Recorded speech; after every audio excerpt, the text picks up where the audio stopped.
प्रवासियों ने जंगल को राजमार्ग में बदल दिया, यूरोप को पहचान की चुनौती का डर है।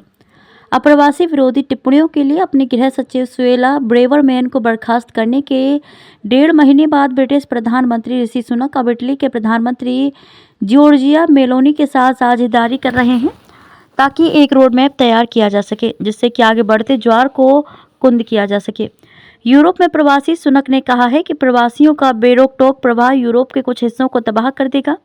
प्रवासियों से यूरोप को मिलने वाली चुनौती को चित्रित करने में मेलोनी अधिक स्पष्ट हैं क्योंकि उन्होंने प्रवासियों को रोकने के लिए कट्टरपंथी उपायों के लिए समर्थन जुटाने के अपने प्रयास में इस मुद्दे को संस्कृति की असंगति का मामला करार दिया है। रेडियो जिनोआ ने मेलोनी के हवाले से कहा कि मेरा मानना है कि इस्लामी संस्कृति और हमारी सभ्यता के मूल्यों और अधिकारों के बीच अनुकूलता की समस्या है। इटली में इस्लामी सांस्कृतिक केंद्रों की सऊदी अरब द्वारा वित्त पोषित किया जाता है जहां शरिया लागू है।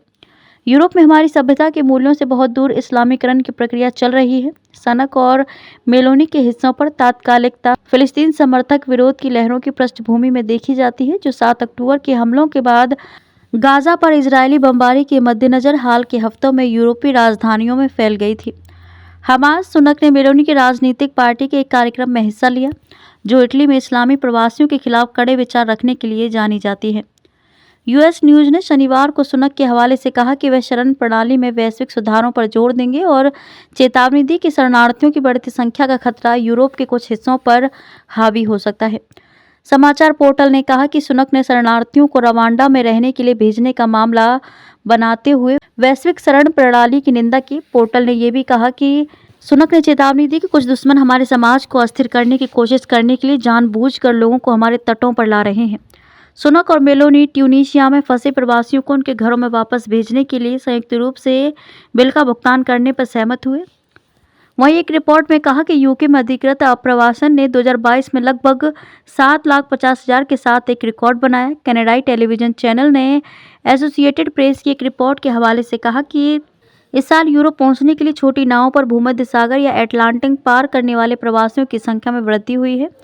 यूरोपीय आयोग के अनुसार 2023 में 2,50,000 से अधिक अनियमित आगमन दर्ज किए गए। सीटीवी न्यूज ने यह भी कहा कि प्रवासियों की संख्या अभी भी 2015 के शरणार्थी संकट में देखी गई संख्या तक नहीं पहुंची है जब 10 लाख से अधिक लोग यूरोप में आए थे।